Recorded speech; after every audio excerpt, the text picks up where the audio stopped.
Olá, pessoal, tudo bem? Seja bem-vindo a mais um... Mais não, né? Na verdade, está nascendo o Plantão dos Investidores.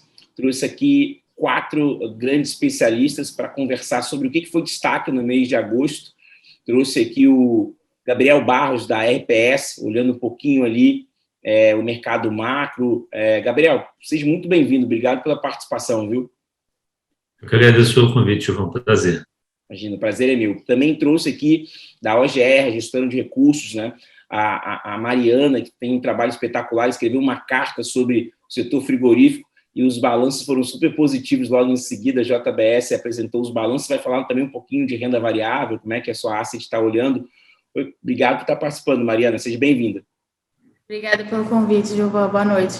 Boa noite. E trazendo aqui uma visão jornalística que acontece, uma especialista em investimentos que fala com as grandes mentes brasileiras do campo dos investimentos, a Priscila, que é uma amiga querida. Priscila, tudo bem? Seja muito bem-vinda, hein?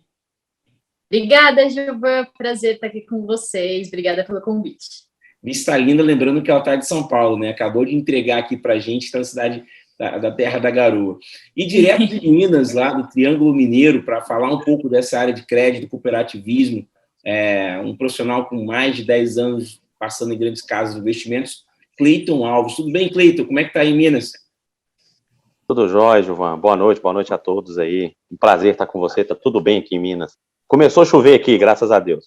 Que bom, chuva é bom. A Mariana preparou uma pauta super legal para falar de chuva, aí da crise hídrica e algumas questões que estão acontecendo. Ô Priscila, mês de agosto terrível, né? Bolsa, dólar, a gente trouxe aqui o Gabriel também para falar. Me conta aí, o que foi o destaque nesse mês aí? O que os investidores, o que você ouviu muito de burburinho nesses corredores da Faria Lima Elevator aí? Escutei que recordes na Bolsa Americana e o Ibovespa descolando, né? Então a gente acompanha muito fechamento de mercado, né? E S&P renova a máxima, Nasdaq renova a máxima, Ibovespa descolando e assim, parece uma fita repetida, né? Porque todo dia é risco fiscal, ruídos políticos, risco fiscal, ruídos políticos, crise institucional também, que pegou bastante aí nesse mês, né? Então, a gente está em meio à discussão sobre precatórios, orçamento, contas públicas.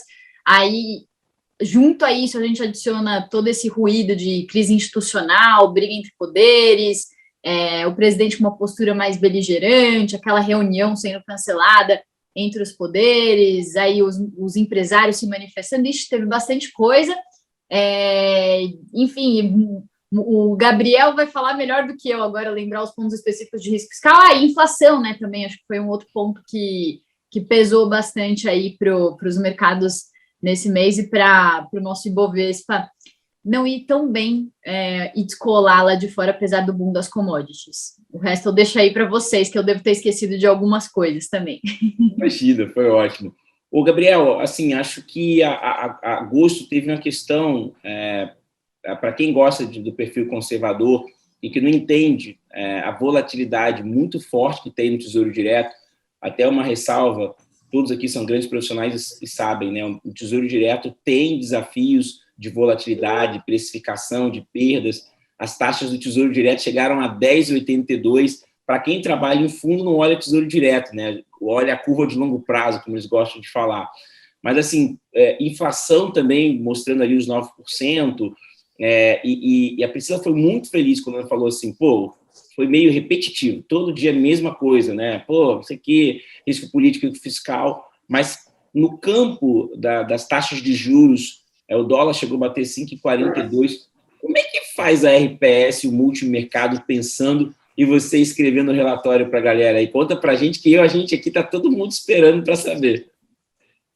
Tá, vamos lá, vida dura, né? Analisar Brasil não é fácil, não é para amadores. Mas é difícil, assim, a gente resolveu sair de Brasil, né? Justamente por conta disso tudo que a Pri falou, o cenário está muito conturbado, né? Então, as alocações que a gente tem em Brasil é muito commodity para surfar esse movimento mais global mesmo, esse drive global. E fora isso, não tem muita posição, não. Mesmo nas NTNBs, né? Nos papéis atrelados à inflação que você levantou, a gente está muito cauteloso em escolher o vértice, né? Qual o vencimento, porque cada dia uma pernada diferente, né? Um problema diferente, uma crise institucional diferente, você consegue perder dinheiro na renda fixa. com facilidade. Então, assim, mesmo a renda fixa, por conta desses ruídos que a Pri comentou, crise institucional, incerteza com o político / fiscal, a crise hídrica que o governo demorou demais para reconhecer, né, que estava na mesa, tudo isso acabou gerando uma volatilidade muito grande e o mercado foi, a gente brinca que foi entubando prêmio, né, na curva de juros. E aí, assim, você que entrou no começo, digamos assim, desse estresse, o estresse continua, você perdeu dinheiro, né? Porque como é marcação ao mercado, né?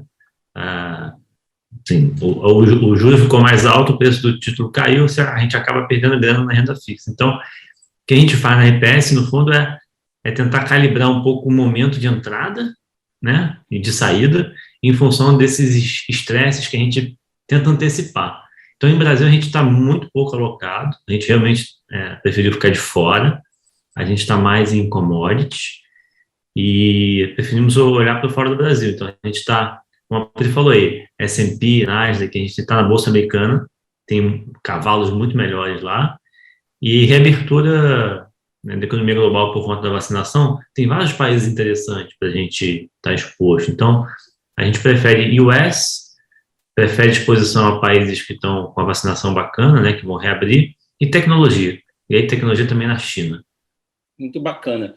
Para quem gosta de dados, a gente iniciou o ano, se eu não estou enganado, Gustavo, acho que era 7 a 2031, acho que era 7,5 ou 7,40, o vencimento do Tesouro Direto 2031 chegou a bater 10,80. Então, para quem estava comprado no 7, achando que a taxa Selic 2% ia ser uma oportunidade, viu que perdeu aí mais de 300 base points, né? Para quem não sabe o que é isso, cada 0,001 é um base point, então 300 base points é pesado.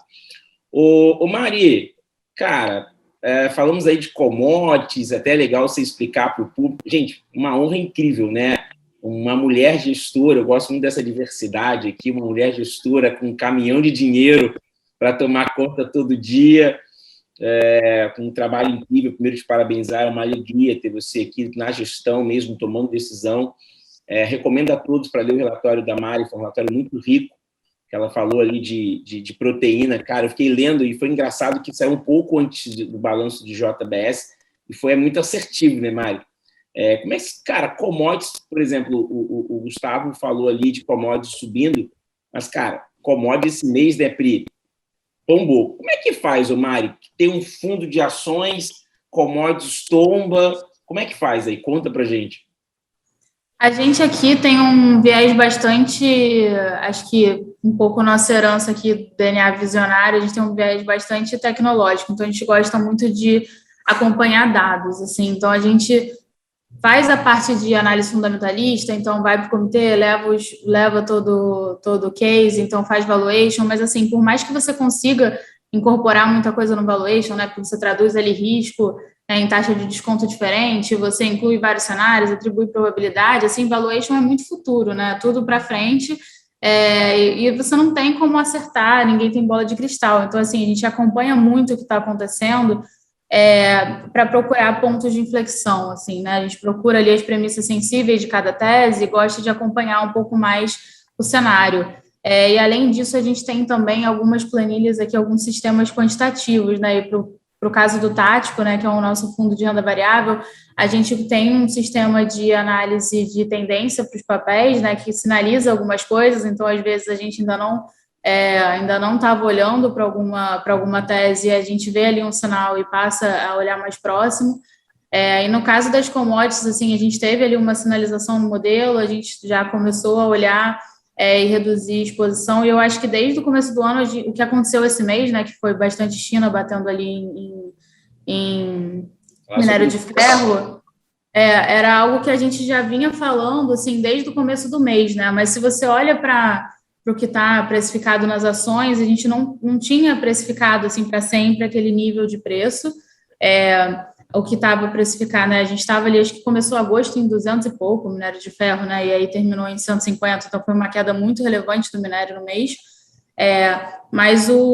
e foi realmente uma questão ali com a China, mas eu acho que isso já estava precificado nas ações que você ia ter um minério de ferro mais baixo, então acho que o cenário para para as ações, né, por exemplo, para a Vale, ele não muda tanto, mas ao mesmo tempo, quando a gente já tinha reduzido bastante as posições, eu acho que a gente já via também esse risco, um risco bastante macro, né?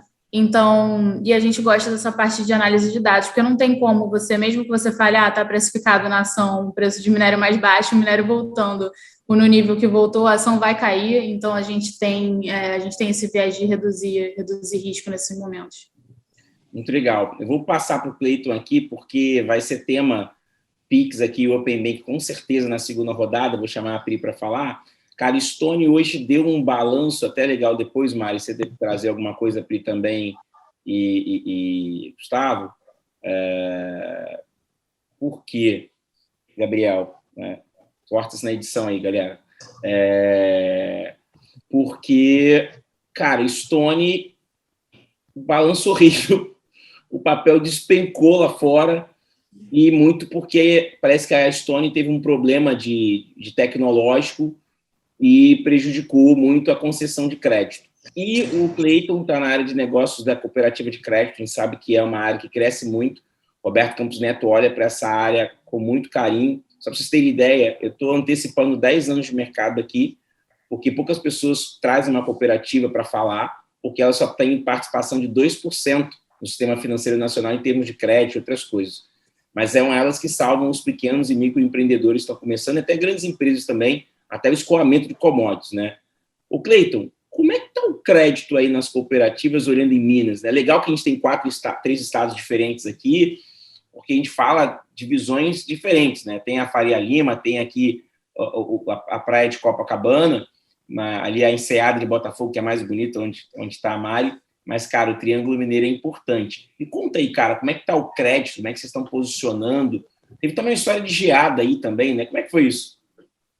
Ô, Gilvan, boa noite a todos aí, obrigado pelo convite, é um prazer estar aqui. E eu tenho um prazer de dizer que a cada mês, aqui no cooperativismo de crédito e o agronegócio do nosso país, que está dentro do cooperativismo de crédito, que as empresas, né, principalmente o MEI e o interior do nosso país está dentro do cooperativismo de crédito, é recorde atrás de recorde, porque a gente está incentivando a pulverização do crédito. E era 2%, Gilvan. Nós já estamos chegando a quase 10% de participação de mercado.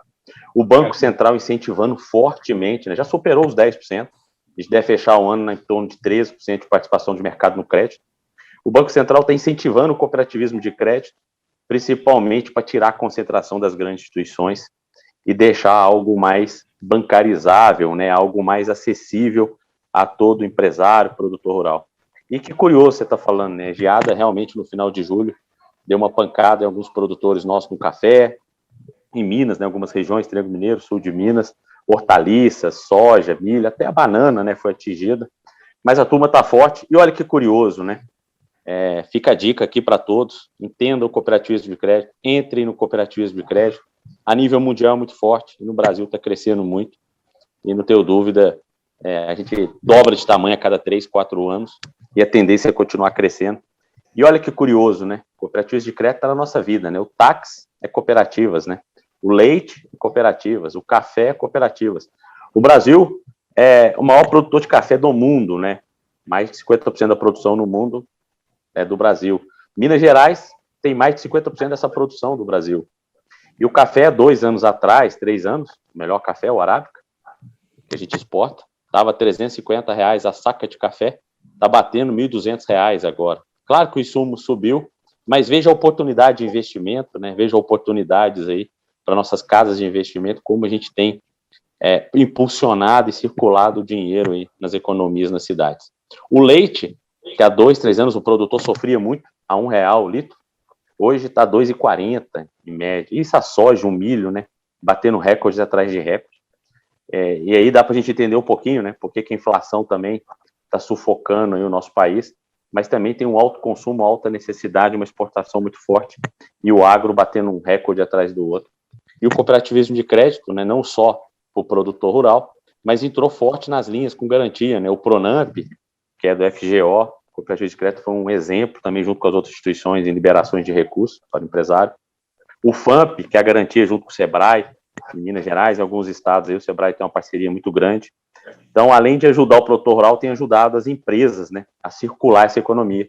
E o cooperativismo de crédito precisa do investidor também, para captar recursos, para esse dinheiro entrar e continuar incentivando as comunidades aí, o produtor rural.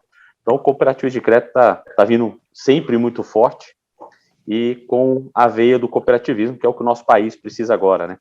Nós iniciamos a fala aqui falando de política, de economia, e se o Brasil já tivesse avançado no cooperativismo, na ajuda mútua, talvez a gente estaria numa outra situação no país, né?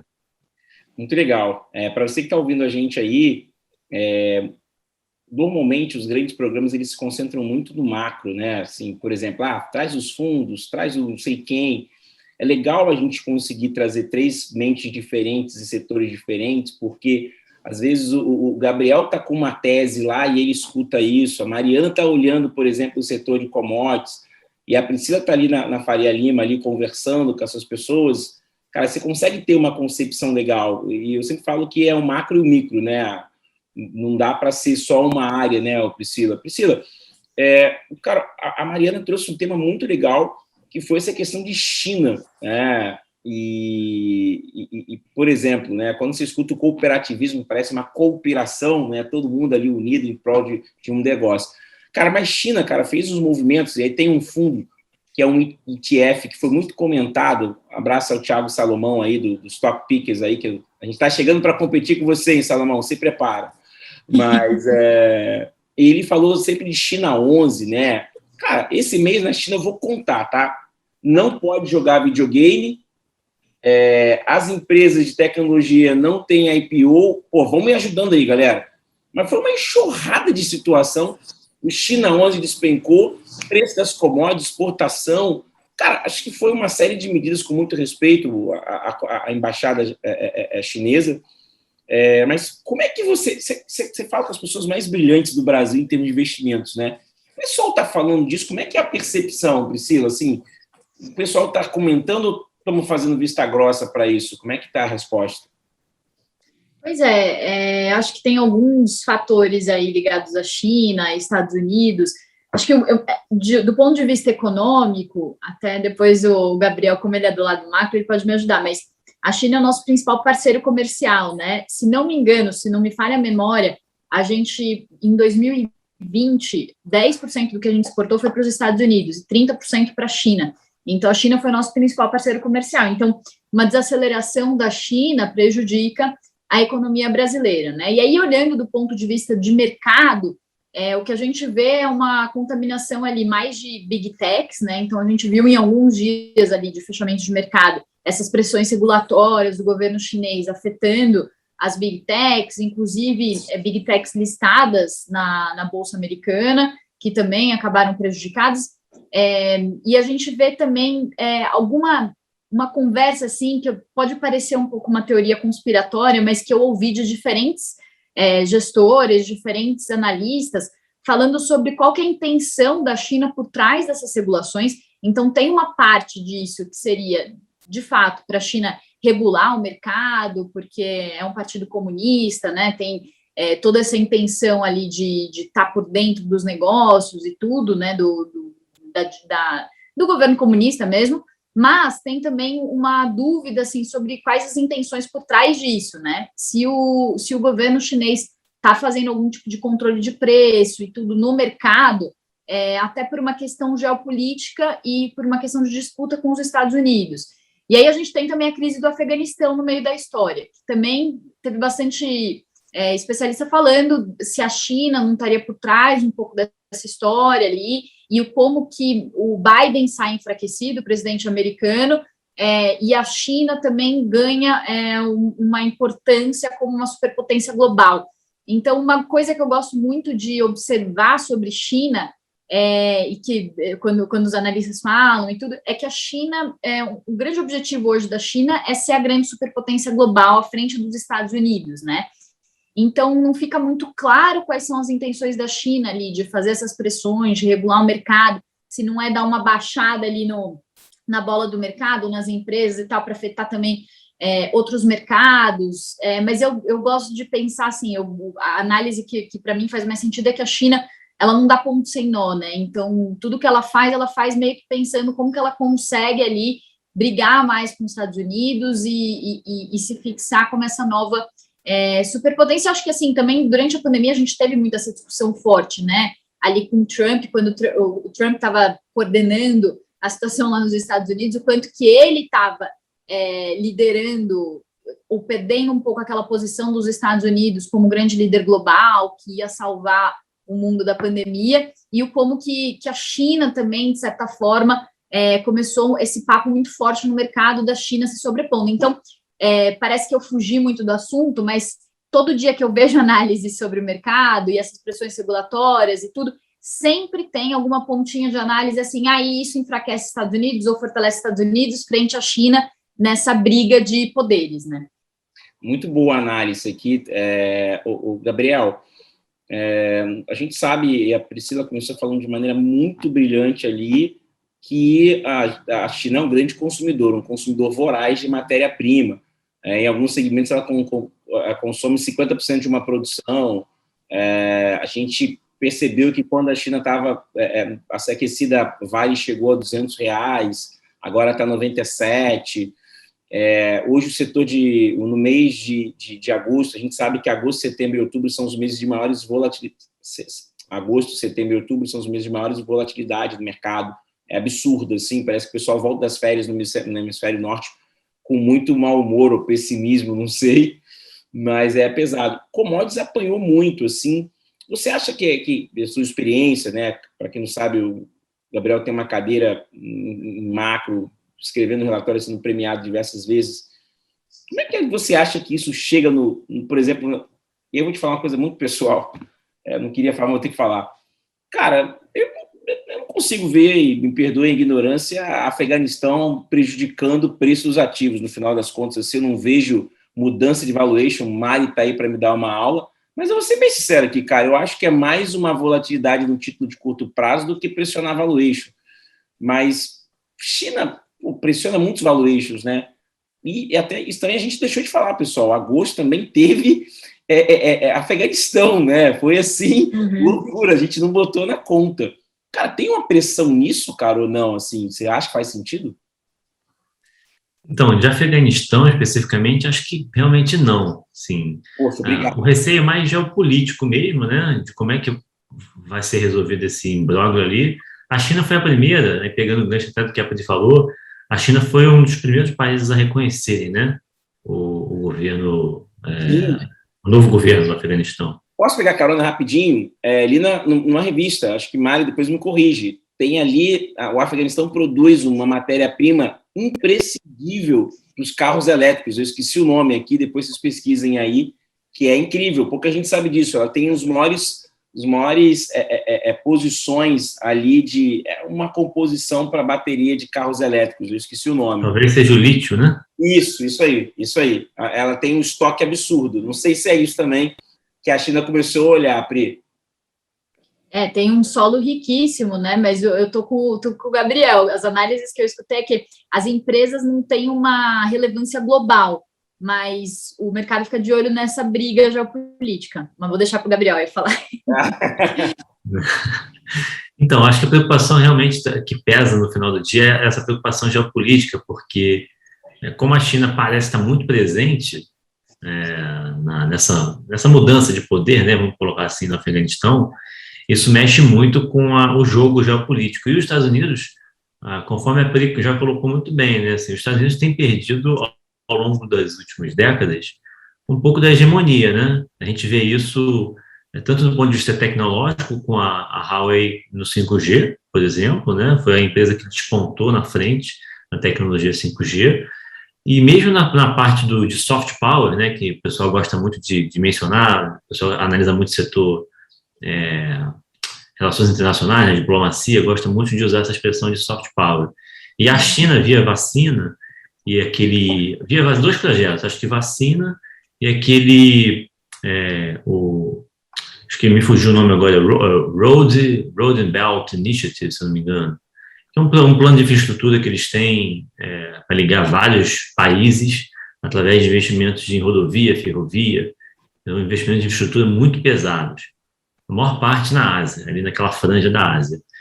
Então, acho que a China vem implementando assim, esse soft power, ajudando vários países, não só na franja da Ásia, Filipinas, Vietnã, né, mas também na África. A China está muito presente na África.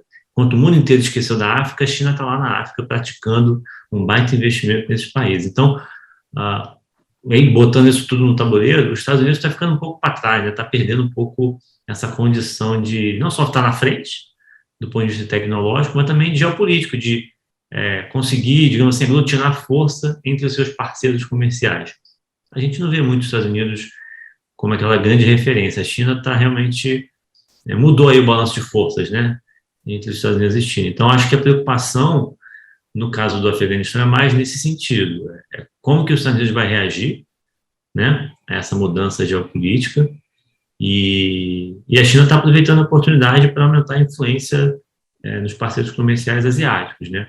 A China até, vamos lembrar, a China até Yuan digital já lançou, né. Verdade. Os outros países estão pensando em lançar, eles já lançaram, e estão gradativamente assim, aumentando a capilaridade ali na franja asiática para tentar quebrar essa hegemonia. Então, assim, como a Priscila falou, assim, eles não dão ponto sem nó, né? Então, acho que é isso, Giovana. A China está sempre pensando estrategicamente, né? X rodadas à frente.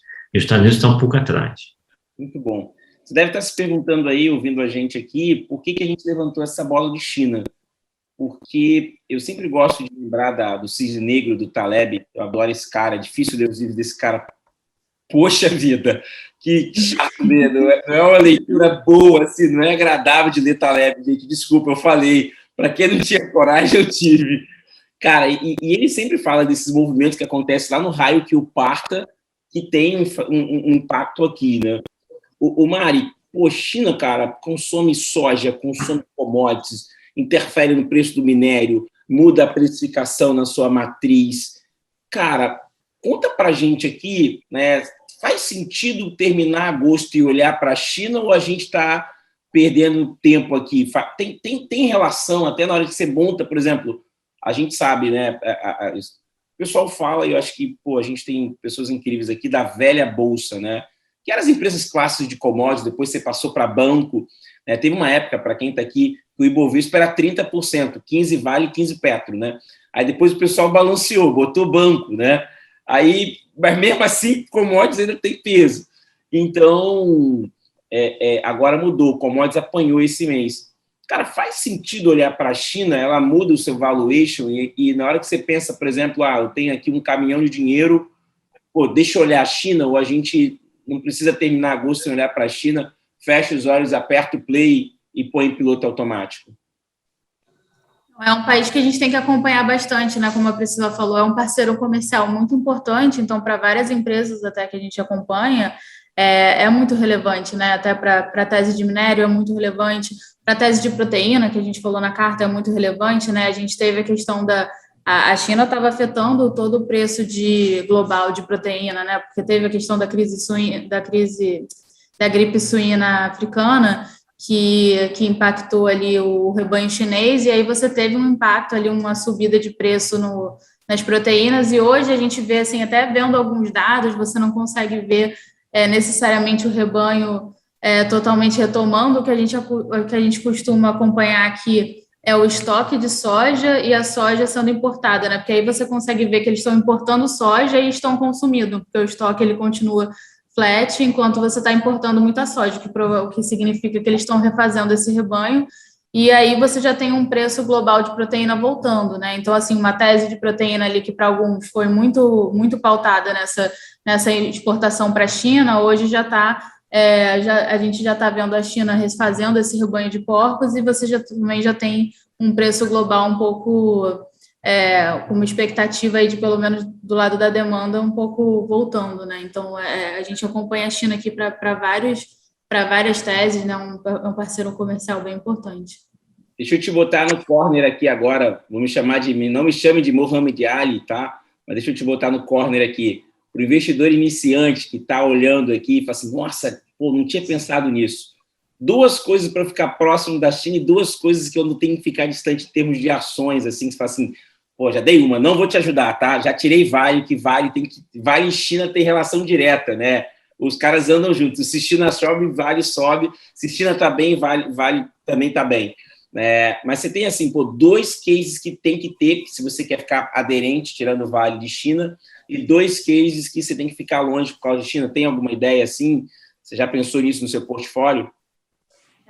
Eu acho que o Vale é o mais óbvio, né? E aí a gente tem, da parte de proteína, essa relação, você tem uma venda muito grande para a China nas nossas teses, né? Então, BRF eu acho que é 30% China, acho que Marfrig não tem uma participação tão relevante, JBS ainda tem uma exportação mais relevante para a China, e Minerva também tem alguma exportação para a China, mas acho que BRF é a que mais tem uma exportação relevante para a China, assim. Então, se você ficar olhando ali eles refazendo o rebanho, eu acho que a que mais perde ali com a China comprando menos efetivamente do Brasil seria a BRF.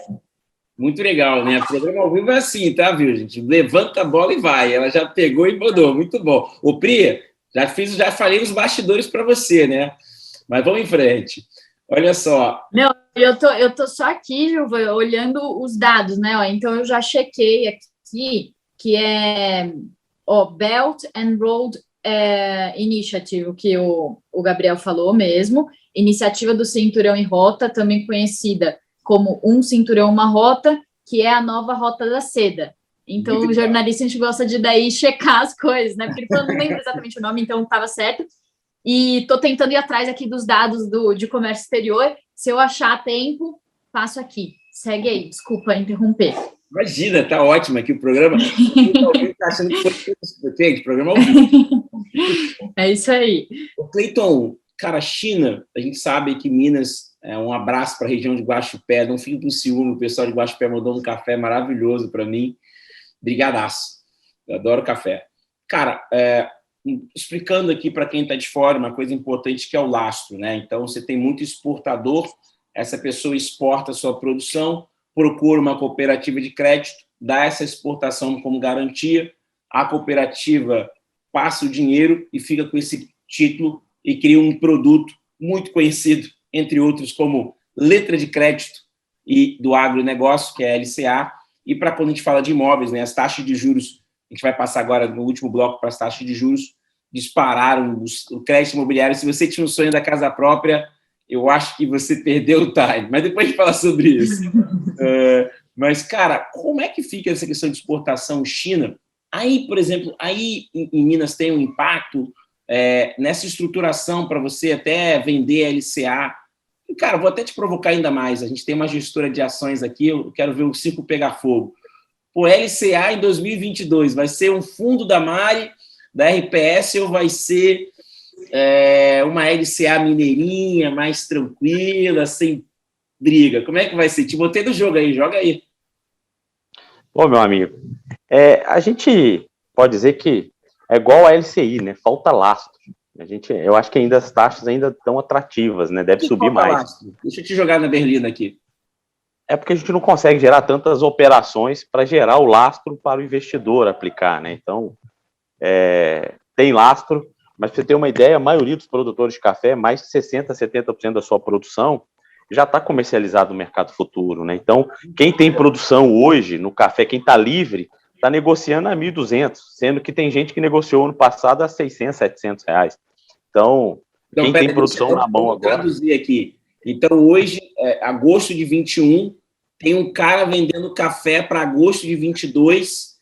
Esse cara, na verdade, é o predestinado, né? Que ele está vendendo a 1.200 e o cara que negociou ano passado para cá é o cara que perdeu grana porque o preço disparou, é isso? Na verdade, ele não perdeu, ele ganhou, porque na época o custo de produção estava adequado também. Então, ele também ganhou muito no ano passado.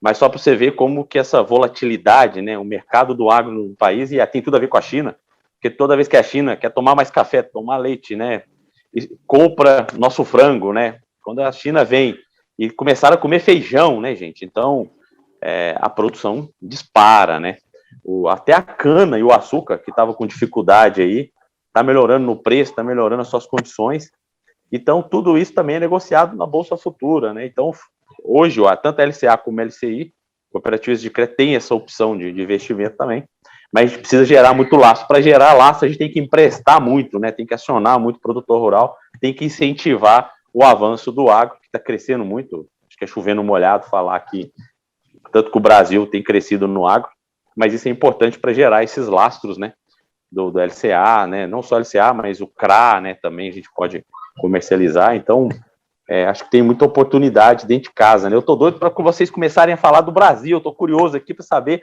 nosso cenário econômico, aproveitar esses especialistas aí, porque eu acho que nós vamos sofrer esse ano e o próximo ano, acho que o cenário é político, hein? Não é só China, não. A gente tem uma independência, uma sobrevivência, a gente vai falar de taxa de juros por causa disso, mas não vamos falar de política, pelo amor de Deus. Queria você estar aí.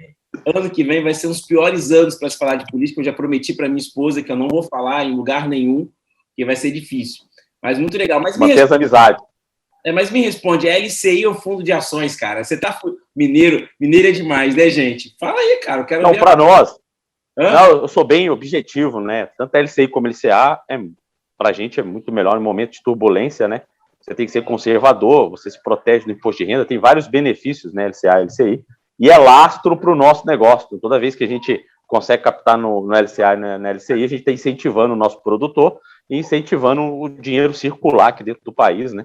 Toda vez que eu vou no fundo, eu mudo um pouco a casa, né? Eu mudo o bolso e não gera lastro para eu emprestar, né? Então, o cooperativismo de crédito, para a gente fazer o dinheiro circular na economia, e eu preciso gerar lastro. E para eu gerar lastro, eu tenho que captar fortemente, não só a LCA como a LCI, mas o RDC nosso também, que é o CDB dos bancos, né?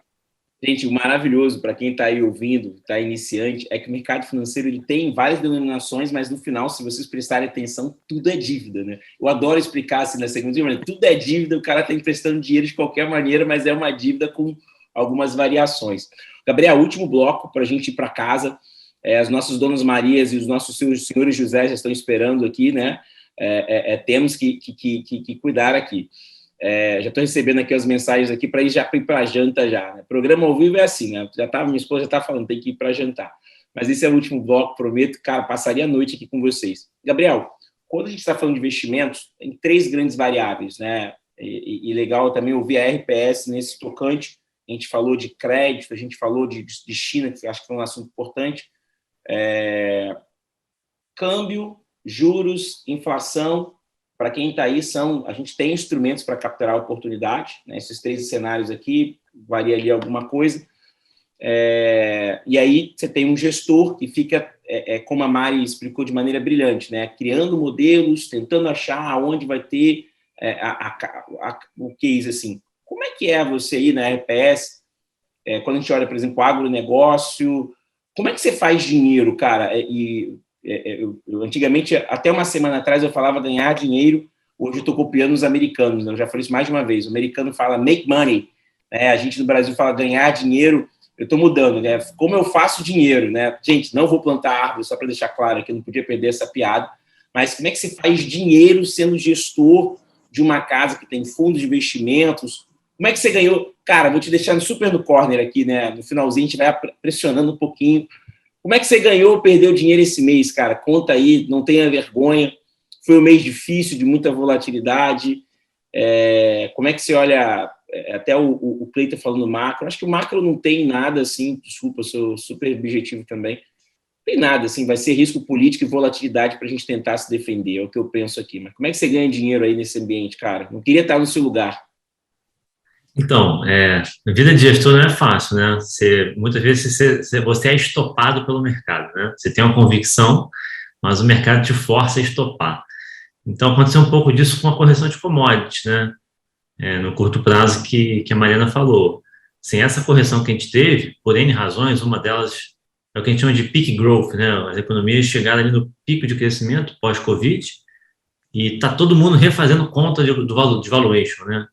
E aí tem uma certa correção por conta disso, que você chegou no peak growth, e também porque parece que o Banco Central americano, né, o Fed, está ensaiando já um processo de retirada aí dos estímulos. Então, com o Fed começando essa conversa de tapering, né, que é a redução dos estímulos monetários, para logo em seguida começar a subir juros, aí o valuation das empresas é outro.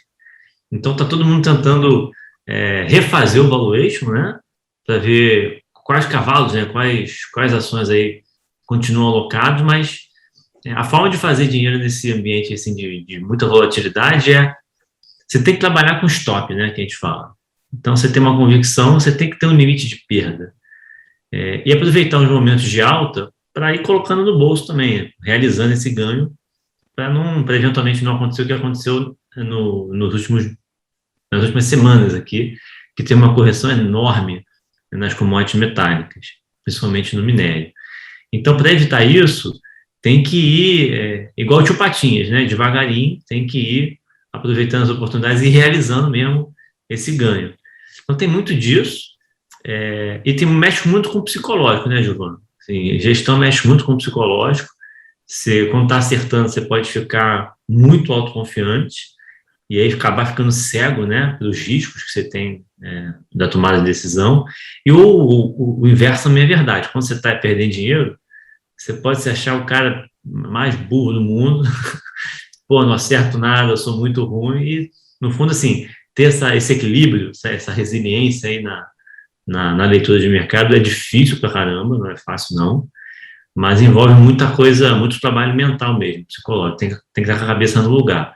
Aí tem gente que faz yoga, tem gente que faz meditação, cada um tem o seu jeito assim de manter a cabeça no lugar, mas acho que o principal desafio aí é intelectual mesmo, é mental, porque o psicológico sofre muito. Cara, muito legal, obrigado, daqui a pouco eu te chamo para você. Boa resposta, né? Muito boa resposta, enfim, né? À toa que você é amigo do meu padrinho de casamento, meu compadre. Gostei bastante. Mari, cara, hoje é aniversário, para quem não sabe, de um velhinho que está completando 91 anos, o Warren Buffett. Fico super feliz de estrear esse programa no dia do aniversário do Warren Buffett. 58 anos de mercado, cara, absurdo, né? A surpresa aqui do dia. E ele já disse, cara, várias pérolas, sabe, Mari? Compre na baixa. A primeira regra é não perder dinheiro, a segunda é não esquecer, bituca de charuto. Esse velhinho, ele é egocêntrico, né, cara? E eu vou te provocar da seguinte maneira. Eu acho que ano que vem você vai estar na melhor posição do mundo, porque a gente pode ter uma grande volatilidade, a desconstrução de teses de investimentos, o mercado pode cair, é o que alguns esperam, e eu queria saber o que você acha? Sim, vai ser um ano bom para ganhar dinheiro? Eu acho que, na verdade, todo ano dá para a gente ganhar dinheiro, né? A gente trabalha aqui com vários cenários, mas, assim, eu acho que o principal é a gente investir com processos bem definidos, né? Você tem que ter uma estratégia bem definida e você tem que acreditar naquela estratégia, porque isso te ajuda a ter conforto com as posições que você assume, né? Como o Gabriel falou, é um trabalho que você precisa ter um psicológico muito bom e você tem que, né, meditar e, né, fazer terapia e estar sempre ali muito bem de cabeça, mas assim, no final, se você tem um processo muito bem definido, você tem pessoas muito bem alinhadas, todo mundo trabalhando de uma forma que foi acordada, assim, você fica confortável com as posições que você assume. Então, assim, para todos os fundos aqui da Asset, a gente trabalha com processos muito bem definidos, e no caso do Tático, né, por ser um fundo long bias, a gente consegue reduzir a exposição, a gente consegue proteger as posições, então, assim, esse tipo de fundo, ele também costuma performar bem em mercados mais desafiadores, porque a gente também opera vendido, né? E, assim, acho que já tem uns 2 meses que a gente tem operado com uma exposição um pouco menor, a gente tinha visto já essa questão do aumento dos juros, a Bolsa ela tem que ter alguma reação ao aumento de juros, né? Então, a gente já via, além desse aumento de percepção de risco, né? Tanto como a Priscila falou, consegue ficar confortável. Acho que é por isso que a gente consegue ficar mais confortável com as nossas posições, né?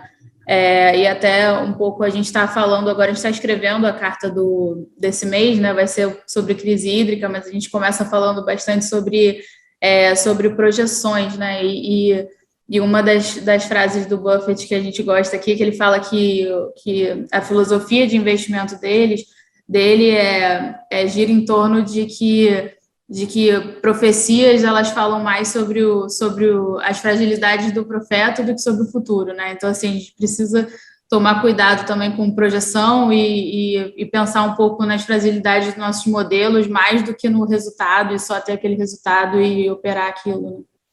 Muito legal. Essa do Buffett eu não conhecia, depois você mandou para mim. Essa aí eu não conhecia. Conhecia essa, Gabriel? Nem eu, cara. Essa eu também não conhecia, não. Essa eu não conhecia, não. Muito bom. Ô, Pri, tá pesado para vocês, seus convidados aí são demais, hein? Demais, eu tô adorando. Muito Tô só anotando pauta aqui pra caramba. muito bom. Ô, Pri, cara, você fala com os caras aí mais incríveis, né? Eu sempre gosto de falar sobre isso, acho muito bacana ter você aqui, e essa diversidade, sabe? E a ideia é essa. Então, o Plantão dos Investidores, ele nasce muito com esse propósito, né? O último dia do mês, falando de mercado, mostrando o que foi, super independente, sabe? Pessoas inteligentes, trazendo teses, 4 estados diferentes, fugindo um pouco da visão clássica da Faria Lima. Tem até uns estudos com muito respeito à Faria Lima, nada contra ela, mas que mostram que os gestores que estão mais distantes dos grandes centros de negócios, às vezes eles conseguem performar melhores. Mas, cara, o que você ouviu aí de aquela corrida de bastidores, né? Assim, qual foi o segmento que apanhou muito esse mês aí, de agosto, assim, que você fala assim, nossa, teve burburinho aqui que a cota caiu muito, neguinho chiando, ou foi o multimercado, ou foi o long buys, ou foi o cara alavancado. Não foi um mês fácil, não. Acho que o cara que foi mais mineirinho foi melhor, hein? E, Gilvan, agora você me pegou, porque acho que essa pergunta já é muito técnica. Eu vou misturar algumas coisas aqui que eu escutei a Mari falando, o Gabriel também. Bom, uma que eu acho que, assim, a gente está vendo um movimento importante de pessoas físicas na Bolsa, né? Então, uma coisa que a gente viu, assim, é que o investidor estrangeiro não é quem está saindo tanto da Bolsa, quem está saindo muito da Bolsa é o investidor pessoa física que está assustado, né? Então, eu ouvi a Mari falando de long bias, o Gabriel também. Então, assim, acho que isso é um ponto interessante, assim, né? Como o investidor, pessoa física, entrou num boom, assim, da Bolsa ali no fim do ano passado, viu a Bolsa subir, aí agora ele é o primeiro que se assusta, né? Então, acho que tem esse ponto.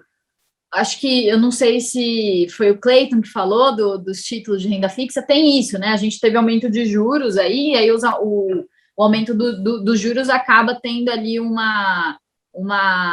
efeito sobre quem tinha os títulos anteriores, né? O efeito da marcação a mercado. E assim, até estava conversando também com uma fonte que estava falando que, será que é a hora de entrar, né? Taxa, assim, os títulos do Tesouro estão com 2 dígitos e tal. E aí, assim, na visão dela, ela acha melhor ficar em Tesouro Selic, porque agora o Tesouro Selic vai acompanhando também essas incertezas, né? A gente não sabe exatamente se a taxa vai surpreender para cima, para baixo, como que vai ficar, tem crise hídrica, então a gente está dependendo um pouco do clima para saber o que vai acontecer. Então, ela estava falando, achei interessante o que ela falou, ficar em Tesouro Selic mais do que título pré, porque os títulos pré agora a gente não sabe se a curva empina mais ou menos, né? Como que tá tudo muito incerto.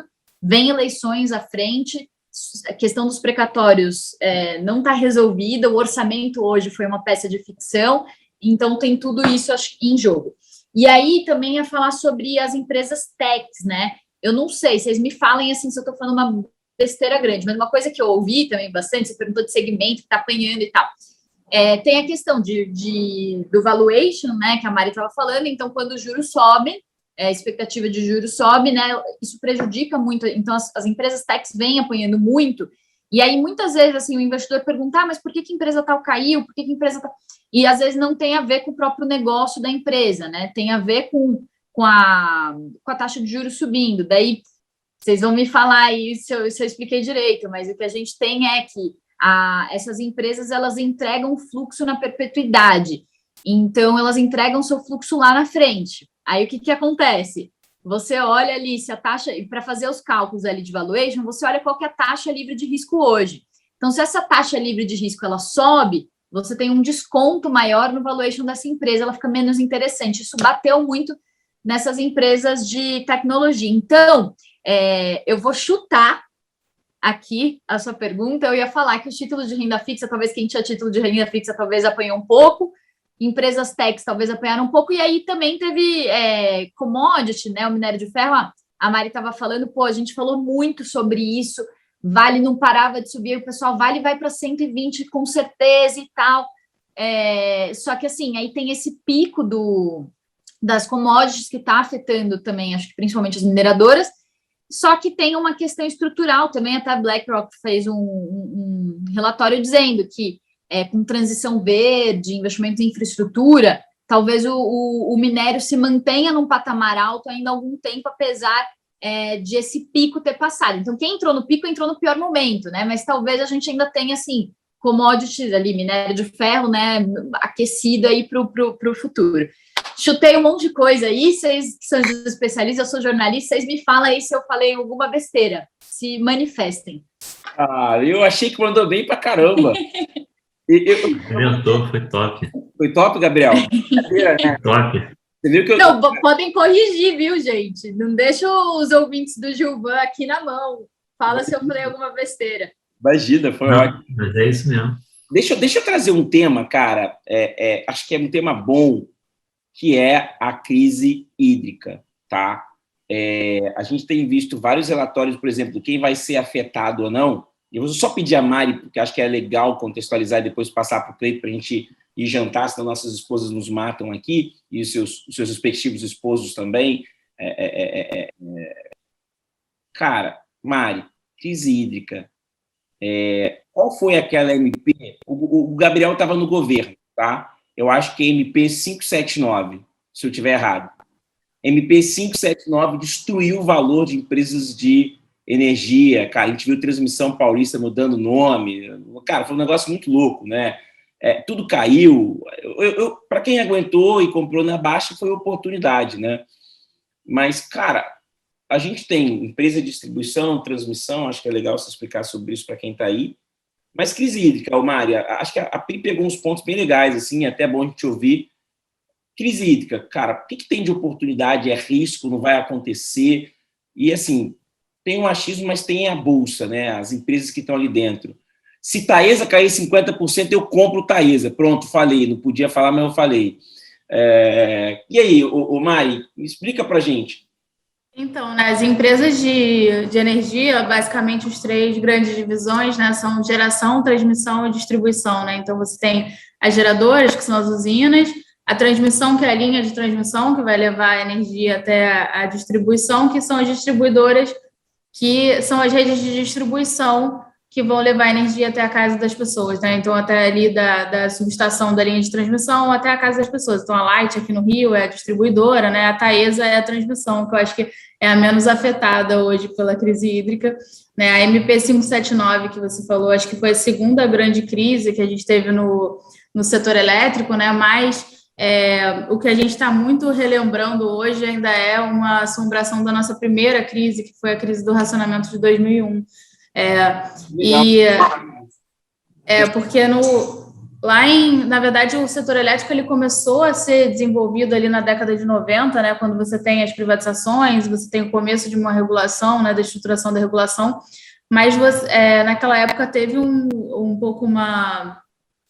o Congresso teve alguns obstáculos ali para as privatizações e, ao mesmo tempo, o governo não se preparou tão bem para expandir ali a geração, né? Então, você chega em 2001 num cenário que você precisa fazer um racionamento, porque você não tem segurança energética, né? E aí, só que o cenário lá atrás era muito diferente do de hoje, né? Porque você tinha uma matriz que era 90% hidrelétrica e você tinha um setor que ele era pouco interligado. E aí você teve que fazer esse racionamento que visava ali reduzir a energia em 20%, mais ou menos, e aí eram várias medidas, né? Você tinha iluminação pública de noite, que eu acho que reduzia, você proibiu algumas atividades, teve uma época, foi aquela época que todo mundo tinha que trocar as lâmpadas de casa, a geladeira, tinha, né, os eletrodomésticos mais efetivos, mas o principal mesmo foi via conta de luz, que você tinha um bônus para redução de consumo e você tinha também multas para quem tivesse um consumo mais alto. E aí, hoje, o que a gente está vivendo, né? Nessa última década, e mais especificamente esse último ano foi bem ruim, tá? Teve algumas questões climáticas afetando. Então, a gente teve um aumento da temperatura no período seco, isso dificulta, né? Porque o solo seco, a entrada de água no reservatório é um pouco pior. A gente tem visto também um atraso um pouco do início do período úmido, que normalmente começa ali em novembro. E aí, os reservatórios hoje, eles estão bem baixos, eles estão em 32%. E a gente já tem falado sobre a crise hídrica já há bastante tempo, né? Só que o governo ainda não tinha efetivamente tomado medidas, né? Acho que houve um atraso aí, como o Gabriel comentou mais cedo, em tomar alguma medida, porque você tem uma parte aí que é política, né? Você fazer um racionamento num ano pré-eleição é algo que não é tão positivo para o presidente, né? E um presidente que quer se reeleger. Mas aí hoje o que acontece? A gente teve durante o ano o preço de energia aumentando muito, porque você tem que despachar as térmicas. A gente está numa bandeira tarifária nível 2 já, e hoje já saiu que esse nível 2 foi reajustado para R$14. Tem um impacto forte na inflação, porque a energia ela é o segundo maior peso da cesta, né? E além disso, vai impactar todos os setores, porque você tem que repassar esse custo, né? A energia todo mundo usa. E aí, só que assim, hoje eu acho que o setor ele é bem diferente do que ele era em 2001, porque primeiro a gente não tem mais 90% da matriz de hidrelétrica, 60% hoje é hidrelétrica, a gente já tem 11% de eólica, e enquanto lá em 2001 4% mais ou menos era térmica, hoje já é 22%, né? E a térmica ela é essa segurança da matriz, então você tem nesses momentos que a energia que é intermitente está falhando, né, digamos, você consegue despachar as térmicas, mas isso tem um custo, e é esse custo que a gente está vendo. Então, acho que o mais positivo é que a gente tem um setor um pouco mais preparado, mas esse reservatório de 32% em agosto é um dado muito ruim, e a gente tem algumas casas começando a falar num reservatório em dezembro em 12%. E, assim, a gente tem modelo de reservatório aqui também, e eu acho que é importante dizer que o modelo ele é muito sensível, assim, então a consumo e é o que a gente chama de energia fluente, né, que é o quanto efetivamente de água entra no reservatório, porque não é só chover, né, tem que chover no lugar certo, na quantidade correta, não pode chover tudo num dia só, tem que chover aos poucos. Então, o que a gente... você tem que medir, se chover tudo num dia só, é pior do que chover aos poucos. Você tem que chover onde está o reservatório, não adianta chover em qualquer lugar. Então, assim, o que a gente mede é essa energia fluente, né, que fala... E aí, para você chegar, assim, quando a gente bota no modelo, para você chegar no final do ano com 12%, você está colocando que essa energia fluente vai continuar num nível muito baixo, que foi o que a gente viu nesses últimos meses. Né? O modelo ele é muito sensível ao que você coloca de energia fluente. Se a gente colocar uma energia fluente mais média aí do que a gente viu nos últimos anos, aí o reservatório já passa para 22%. Assim, o modelo é muito sensível ao que você está colocando, isso basicamente é chuva. Né? Então, assim... não tem muito tanto como prever, né? O que a gente mais acompanha é a chance de ter aquele fenômeno que a gente chama de laninha, mas mesmo assim que poderia, né, reduzir um pouco o volume de chuva. Hoje, nesse acompanhamento, acho que não tem tanta chance, mas é um acompanhamento difícil de ser feito. E assim, essas premissas para você chegar num reservatório no final do ano, elas são muito sensíveis, então, assim, basicamente, se chover, você tem um cenário muito melhor. Mas o que dá para a gente falar aqui é que o risco ele é muito relevante, e do ponto de vista de a gente como população e o governo, a gente deveria se preparar para um cenário negativo, né? Até porque você precisa economizar, porque o modelo ele também é muito sensível ao consumo. Se você abaixa o consumo, você consegue preservar o reservatório. Então, o consumo é uma parte muito relevante dessa equação. Então, o governo já deveria estar tomando medidas há mais tempo, e a gente precisa economizar, porque se tiver um cenário de chuva ruim, aí você realmente tem uma situação muito difícil. E aqui na parte da gestão, acho que assim, a gente evita bastante esse tipo de risco, assim, acho um pouco desnecessário. Eu não posso fazer montar uma alocação em cima de uma incerteza de chuva, assim. Então, a gente costuma acompanhar. Tem alguns cases aqui que a gente está fora. Eu acho que o impacto para a transmissora não é tão relevante, os impactos maiores são para geradoras, mas dos cases que a gente acompanha, a maioria já comprou energia, mas eu acho que o news flow negativo também pesa no papel. A gente está um pouco fora, a gente só tem eólica. E para a distribuidora, o pior, assim, de primeira é perdas, né? Porque, na verdade, quando você lança esses programas, a gente economiza, mas a parte das pessoas que não pagam a conta não economizam, então você aumenta o percentual de perdas na rede. E agora, quando você lança o governo tentando evitar falar de racionamento, lançou um programa que dá desconto, mas não dá multa. Então, isso para a distribuidora também é ruim, porque você está dando desconto na conta para as pessoas. Então, assim, por mais que você tenha uma bandeira 2, agora pelo menos foi reajustada, então se dá um pouco melhor para a distribuidora, esse desconto na conta pesa um pouco por um descasamento de caixa hoje, né? Porque ano que vem isso vai ser repassado para a distribuidora. Então, a gente está um pouco fora do setor elétrico e evitando esse risco e acompanhando aí, né? Até porque acho que tem risco para diversos setores, né? Você tem uma conta de luz mais cara, acho que o Cleiton pode falar também, mas a gente tem a gente precisa de chuva para as plantações em outubro, né? Então, esse é outro setor que a gente acompanha. A gente já está falando da safra do ano que vem, mas a gente não começou a plantar a safra. Se não chover, você não consegue plantar. Então, assim, a gente tem acompanhado esse regime de chuvas já com cenários do que a gente vai fazer se chover, assim, mas, assim, posições, efetivamente, a gente está esperando um pouco um cenário mais realizado. Cara, muito legal que aqui, né, o Gabriel, aula, né, gostei bastante, Mari, cara, a grande geração aí, acho que Stuberger tem que ter uma sombra aí, tá chegando, raciocínio muito bom, né, Pri? Muito legal, eu fico super feliz. Maravilhoso. Eu sou apaixonado pelo mercado financeiro e pelas ideias brilhantes. O Cleiton, para encerrar, cara, acho que a Mari nem foi combinada, ela levantou uma bola boa. Se você pudesse falar de quebra de safra e o impacto disso numa cooperativa, e também o seguinte, né? Se tiver um problema no setor de agronegócio, que é basicamente a força de uma cooperativa, se não tiver chuva, se a energia ficar mais cara, cara, vocês pensam nisso na hora de conceder crédito? Como é que vocês estão olhando para isso em Minas, assim? Você acha que isso é muito relevante? Porque, assim, tem uma coisa que a gente aqui olha empresa mercado, mas, cara, você está com um cara que bate na sua porta todo dia, então a nossa tese vai se consolidar em cima de você. Cara, faz sentido isso? Você já está há anos no cooperativismo. São quantos anos no cooperativismo mesmo, Cleiton? E responde aí. Eu tenho 5 anos de cooperativismo e 16 anos aí no mercado financeiro, né? O Cleiton é da geração HSBC, pronto, falei. Era o grande executivo que estava na HSBC. Saudade de bancos de verdade, né? Não, brincadeira. Mas, pelo amor de Deus. Não, tô brincando, hein? Tô brincando, senão amanhã eu sou detonado por muitos amigos aí do mercado. Não, mas a Mariana falou bem, né? A água é fundamental para tudo, né, gente? E o gado, né? Se a carne tá cara, se faltar água, nós vamos ter dificuldade nos pastos, né?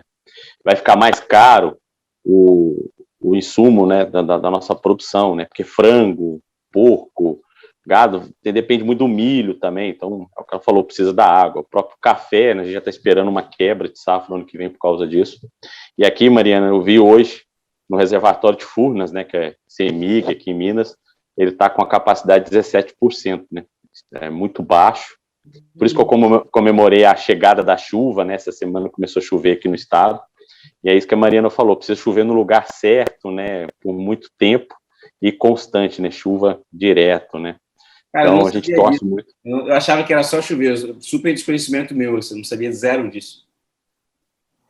Quando chove em Belo Horizonte, talvez nem enche o reservatório, né? Então, precisa chover nas nascentes, precisa chover no lugar certo, né? Na serra. E tem outros fatores também climáticos, né? A queimada estava muito forte, então influencia em uma cadeia muito grande. E quando a gente tem uma quebra de safra, como a gente tem dificuldade, porque o agro, ele gera emprego para a comunidade. Tem cidades aí que ela é movimentada pela mão de obra, né, na colheita. Então, tem toda uma cadeia que vai sofrer não só esse ano, mas nos próximos anos.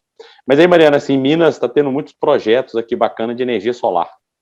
A gente tem uma capacidade de sol aqui em algumas regiões, né?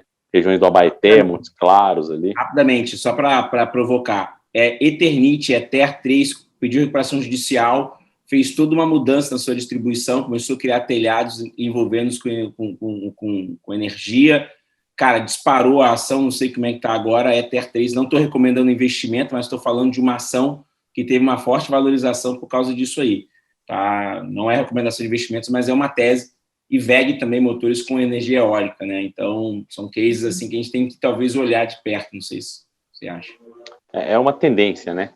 E só para fechar minha fala aqui, o papel do cooperativismo de crédito nosso é esse, nesses momentos mais difíceis que a gente entra para incentivar com as linhas, né? Tem linhas específicas o agro, linha específica para o mercado aí, para a gente estimular, ajudar o produtor, nesses momentos que ele precisa do crédito, né? Não é no momento que ele está bem, né? Quando a soja está alta, o café está alto, ele é investidor, né? Ele acaba aplicando. Muito bom, cara, muito bom. Deixa eu te falar, essa questão do crédito aí de cooperativa, só mais um minutinho, prometo.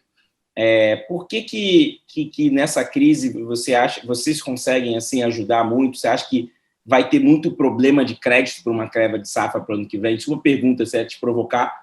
Que, por exemplo, a Mari ali, quando está desenhando o modelo, o Gabriel, cara, você vê que vai ser difícil, assim, por exemplo, você tem não sei se você é flamenguista, mas você tem um cheiro que vai ser difícil ano que vem? Ou você acha que é só jornal? Não, Gilvan, assim, a gente é muito otimista, a gente analisa. Um negócio muito importante, essa pergunta sua é fundamental.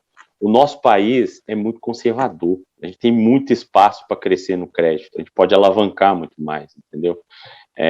O Banco Central ele faz um trabalho belíssimo, não só nas instituições financeiras, mas no cooperativismo de crédito ele tem uma área que cuida só disso. Então, todos os nossos créditos têm lastro, têm garantia, muito bem. O que a gente pode sofrer no momento, né? Pode acontecer problema de alguma empresa, algum grande produtor, específico no setor. Então, o agro ele pulveriza muito. A gente trabalha muito com um pequeno produtor, um médio, mesmo o grande também consegue ter uma cadeia de fornecedor muito grande. Mesmo quando ele sofre, ele tem garantias, tem lastro. Então, a terra produz todo ano. Então, a gente pode ter um ano difícil agora, mas o ano que vem pode ser muito bom. Mas a tendência é que nos últimos 5 anos nós estamos tendo excelentes anos, né? Recorde atrás de recorde. Verdade. E quando não é Minas, é São Paulo, é Mato Grosso, ou quando não é todos os estados aí contribuindo, né? O Rio Grande do Sul, no início do ano passado, sofreu com a seca também, né? Nosso sul do país aí teve dificuldade, Santa Catarina. Então, assim, o país ele é muito rico, nosso país é muito grande, e tem lastro, tem garantia. Sua pergunta foi muito boa, porque todo crédito numa instituição, né? E por que a gente está conseguindo pulverizar e crescer? Porque as grandes instituições também estão emprestando, mas elas estão sendo mais seletivas também por causa dessa pandemia. Querendo ou não, a análise ela é mais aprofundada, os cuidados são maiores, mas, por outro lado, a gente está tendo muita garantia, né? Não só da propriedade, mas esses laços, como eu falei, do FGO, o Pronamp, o FAMP do Sebrae, as propriedades, os avalistas, tem muita garantia na mesa, e o nosso país tem muito a alavancar ainda em crédito, e fazer essa ciranda girar, né? É um círculo que é importante e não pode parar, né? A gente está falando aqui no nosso negócio que a gente atravessou a ponte e não tem volta. Legal. A gente tem que continuar avançando e o agro tem que continuar contribuindo, as empresas, o mercado tem... O mercado, vocês sabem melhor do que eu, né? O mercado, ele acaba se adaptando, né? Ele sofre por um período, mas depois ele mesmo se adapta, né? Não é isso? É isso. Bem, resumindo, para você mandar um abraço para todo mundo, a gente ir para casa, estou sentindo um cheiro de comida gostosa aqui. Se tudo der errado, o agronegócio vai salvar. A mensagem dele foi essa, gente. Mari, já se prepara aí, se tudo der errado, o agronegócio vai salvar o PIB de novo, como fez nos últimos 3 anos. Não comenta nada, Gabriel, fica quieto, não fala nada. Cara, manda um beijo para alguém, um abraço, 10 segundinhos aqui, senão o pessoal vai me matar, já estourei o tempo. Alô, produção, fica calma aí, eu vou resolver aqui. Mas manda um beijo para alguém, agradece, e eu vou passar depois. Acho que o abraço, o agradecimento é para vocês aí, né? Foi um prazer, aprendi muito hoje, mais uma vez. Obrigado, um abraço a todos vocês aí. Obrigado, eu aprendi pra caramba também aqui, foi incrível, muito rico. O Pri, programinha você viu, né? Avisa lá pro pessoal que, cara, se editar isso aqui e botar na TV aberta, explode, hein? É melhor que mesmo de futebol, hein? Bom demais, bom demais. Manda um Adorei. Beijo aí, manda um beijo, vai mandar um beijo pro... Conversa em alto nível. Eu estava só anotando aqui as 10 mil pautas que eu quero tocar com todos vocês. Quero falar de cooperativas, quero falar de energia com a Mari. O Gabriel, eu falo, enche o saco direto. Você também, Gilvan. Então, muitas pautas aqui. CSN caiu 20% no mês. A gente acabou saiu notícia agora, então um beijo para a CSN, meu abraço vai para a CSN. Meu outro abraço vai para o Taleb também, Gilvan, eu estou lendo Antifrágil, concordo com você, não é simples, estou demorando um pouquinho, mas beijo para ele que fala que a gente não tem que confiar em projeções, né? O pessoal fica falando muito de projeção e tal, a verdade é que você tem que fazer ali uma estratégia para se proteger bem, porque as projeções não estão com nada. Cara, normal, a sensacional. Vai, esse eu vou editar, vou fazer news. Ô, Mari, cara, brigadaço. Eu sei que Mari ainda tá no escritório ainda, 9h20, fiz você ficar tarde aí, mas, cara, que alegria. A gente teve uma aula aqui e a gente vai tirar uma parte especial do que você falou. Achei muito rico. É incrível ver. Cara, ô Mari, desculpa perguntar, você tem o quê? 18 anos, 20 anos? Tem rosto de 20 anos, cara, super jovem no mercado financeiro, cara. Tenho 28. Não parece muito, cara. Um Que jeito, baby. cara. Ó, até hoje, só uma mulher ganhou o Nobel de Economia. Já vou pleitear seu nome aí, cara. Gostei pra caramba aqui, sem modéstias. Gente, não é porque eu tô aqui, não. Eu adorei a Mari falando. Vocês também tiveram essa percepção ou só eu? Maravilhosa. Foi top, muito bom. Muito bom, né, Parabéns, cara? muito bacana. Ô, Mari, manda um beijo para alguém aí, sem ser para o Felipe Cunha, aquele sem vergonha. Então, vou mandar um beijo pro pessoal da Asset. Vamos mandar um beijo pro Buffett, que é aniversário hoje, que o Gilva lembrou, então. Muito bom, obrigado. O Gabriel, que hoje já foi até chamado de Gustavo aqui na edição, vamos tirar isso aí. É que eu tava com aquele shotzinho naquele negócio pequenininho, aquela água ardente que tinha aqui do lado. Ainda bem que tá gravado. Me fala, manda um beijo para alguém, cara, obrigado. Gente, o Gabriel é maluco, ele sempre entra nas minhas loucuras. Outro dia ele deu aula aqui, cara, ele não foge não, cara, foi um prazer te conhecer. Marcos falou, você é o cara. A gente trabalhou junto no Pactual, tá? Só pra você saber, eu passava do lado dele ali, a gente não era amigo, ainda ficando anos ali passando lado a lado. Gabriel, brigadaço, cara tão incrível, tão receptivo. Eu que agradeço, João, pelo convite, conta sempre comigo aí. Então, mandar um abraço, não posso deixar de mandar um abraço para o nosso querido ministro de Minas e Energia, né? Bento. Desejo muita sorte para ele aí nesse cenário hídrico difícil. Acho que dá para encerrar desse jeito. Muito bom. Beijo para ele e beijo para a nova bandeira que é chamada de bandeira da crise hídrica. Então, beijo para o Bento e para a filha dele, a bandeira da crise hídrica. Gente, com isso a gente se despede. Um beijo para todos. Obrigado. Tchau, tchau. Valeu. Valeu, obrigado.